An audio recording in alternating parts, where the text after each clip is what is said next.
daquela árvore, do fruto daquela árvore, ele morreria. E o que eu quero falar com vocês inicialmente, compartilhar com vocês, é o que vem a ser a morte à luz da Bíblia. Para podermos falar de vida, nós temos que primeiro entender o que é a morte. A morte à luz da Bíblia tem o significado de separação.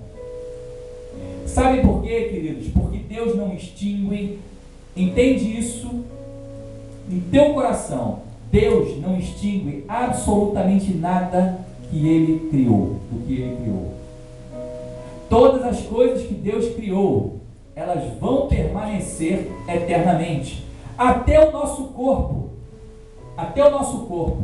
vai permanecer eternamente. Esse corpo corruptível. Porque a Bíblia fala que nós viemos do pó e ao pó voltaremos. Depois que o homem pecou, Deus falou que do pó vieste, ao pó voltará. Mas o pó permanece na terra. O pó não se extingue. Você vai permanecer. Deus não extingue absolutamente nada. Portanto, a morte, na verdade, é a separação. Todas as vezes que você lê morte na Bíblia, se você substituir por separação, você não vai fugir do contexto.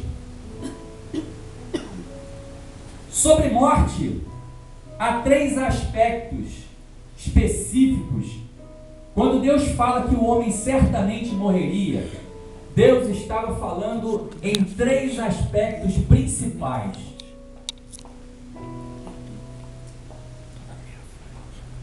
O primeiro aspecto é a morte espiritual. O que é a morte espiritual? A morte espiritual é a separação do homem de Deus por causa do pecado. Alguém morto espiritualmente pode viver fisicamente. Sim ou não? Quem são mortos espirituais? Mortos espirituais é aqueles que não foram vivificados por causa da fé em Jesus Cristo. As pessoas que não têm a Jesus, a Bíblia, não sou eu, a Bíblia diz que estão mortas espiritualmente, porque elas vivem fisicamente, respiram, andam, comem, falam, riem, correm, fazem todas as coisas. Fisicamente elas estão vivas, mas espiritualmente estão mortas. Por quê? Porque elas estão separadas de Deus. Jesus deu um exemplo disso. Nós vamos abrir a Bíblia aqui algumas vezes, queridos. Isso é bom para a gente treinar, né? Abra sua Bíblia em Mateus, capítulo 8, versículo de número 22. Aquilo que nós falamos tem que ser respaldado na palavra. Se não estiver na palavra, não serve. Seja anátema. Está escrito na palavra.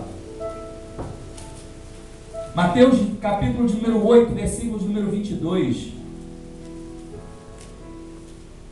Está escrito assim: replicou-lhe, porém, Jesus: segue-me e deixa os mortos o sepultar os seus próprios mortos. Vamos ler a partir do versículo 18. Diz lá: vendo Jesus muita gente ao seu redor, ordenou que passassem para outra margem. Então, aproximando-se dele um escriba, disse-lhe: mestre, seguir-te-ei para onde quer que fores.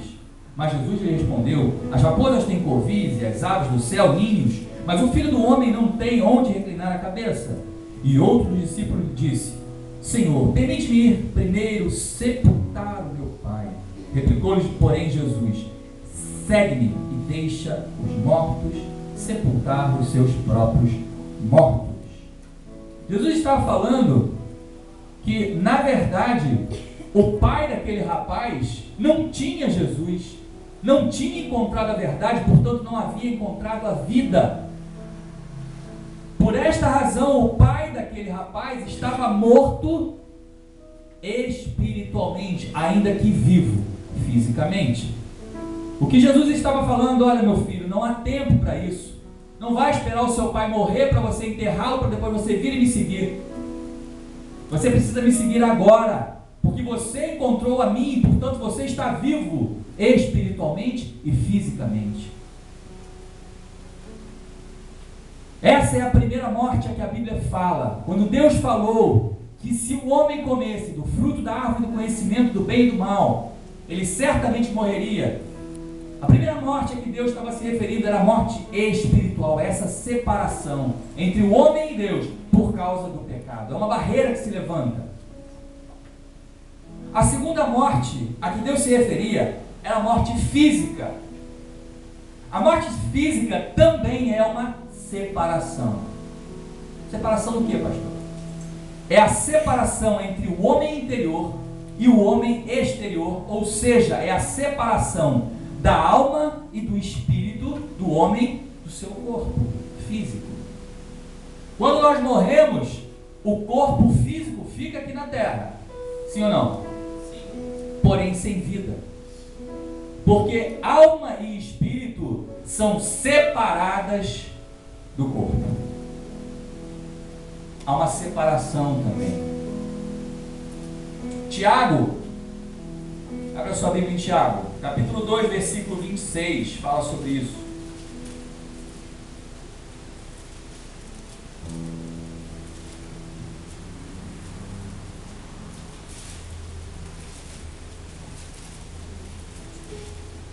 Tiago 2, 26 diz assim: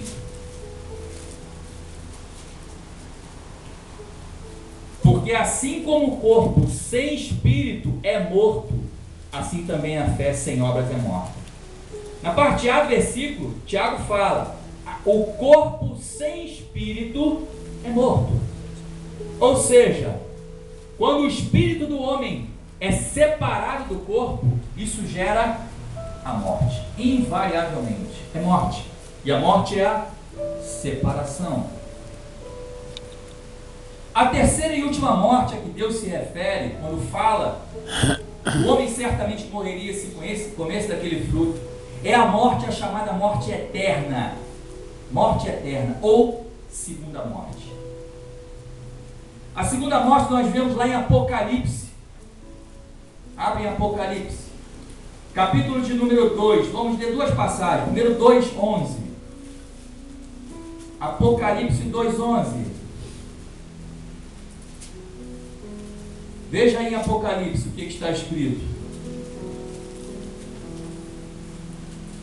Quem tem ouvidos, ouça o que o Espírito diz às igrejas. O vencedor de nenhum modo sofrerá dano da segunda morte.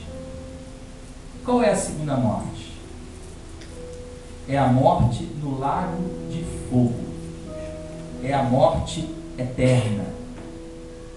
Apocalipse ainda, capítulo 20. Dá um salto aí para frente. Vai até o capítulo 20 de Apocalipse. Versículos de 11 a 15. Apocalipse 20, de 11 a 15 diz assim: vi um grande trono branco, e aquele que nele se assenta, de cuja presença fugiram a terra e o céu, e não se achou lugar para eles. Vi também os mortos, os grandes e os pequenos, postos em pé diante do trono. Então se abriram livros. Ainda outro livro, o livro da vida, foi aberto. E os mortos foram julgados segundo as suas obras, conforme o que se achava escrito nos livros. Deu o mar os mortos que nele estavam. A morte e o além entregaram os mortos que neles havia, e foram julgados um por um, segundo as suas obras. Então a morte e o inferno foram lançadas para dentro do lago de fogo. Esta é a segunda morte, o lago de fogo. E se alguém não foi achado inscrito no livro da vida, esse foi lançado para dentro do lago de fogo. Queridos, essa é a pior de todas as mortes. Porque para a morte física há solução ainda. Para a segunda morte, a morte espiritual, também há solução, desde que aqui fisicamente, neste tempo, nesta hora, nós tomemos uma atitude. Mas para a segunda morte, não há mais solução. Aquele que passou por essa vida, sem receber a vida, sem ter o seu espírito vivificado, fatalmente vai sofrer o dano da segunda morte, que é a morte eterna. O que é a morte eterna? Ou a segunda morte? É também a separação entre o homem e Deus de maneira eterna. É a pior de todas as mortes, porque a Bíblia fala que a morte, a segunda morte, no lago de fogo e enxofre, a Bíblia fala que é um fogo que arde continuamente pela eternidade. Imagina, eu já até preguei uma vez aqui sobre isso, trouxe até um estudo sobre queimadura. Você imagina a queimadura, queridos? Uma pessoa sendo queimada, imagina uma pessoa incendiada, que de repente caiu gasolina nela e o fogo está ali queimando, ardendo todo o seu corpo. Dizem que é terrível a dor da queimadura. Todos nós, de uma forma ou de outra, já nos queimamos de alguma maneira, né? Talvez a mão, ou pegando alguma coisa quente demais. É horrível a queimadura. Agora você imagina essa dor potencializada e incessante, sem fim, pelo resto da eternidade. É um fogo que arde e que não consome aquele que está ardendo. Não termina, não cessa a dor da queimadura. É eterna. Esse é o dano da segunda morte. Essa é a morte que sofre aquele que não entregou a sua vida a Jesus. É a morte eterna.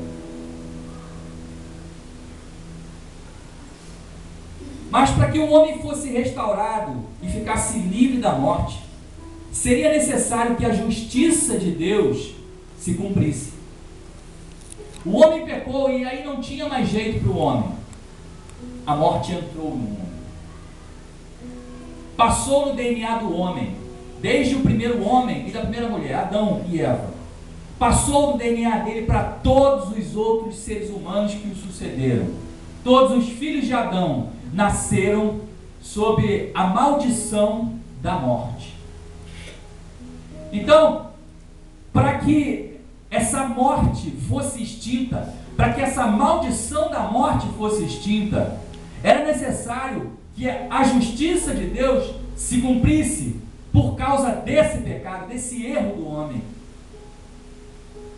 E a justiça de Deus exigia que um homem tivesse o seu sangue derramado, e esse sangue fosse entregue ao próprio Deus como sacrifício pelo pecado da humanidade.